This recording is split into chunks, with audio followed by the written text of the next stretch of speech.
one writing tip that I believe everybody needs to know if they want to be a writer, and that is write.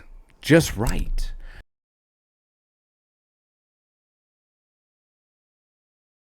Honestly, all you have to do is put pen to paper and start writing. Don't let anything distract you. Don't let anything hold you back. Don't be afraid. Punch fear in the face and go forward and write what you want.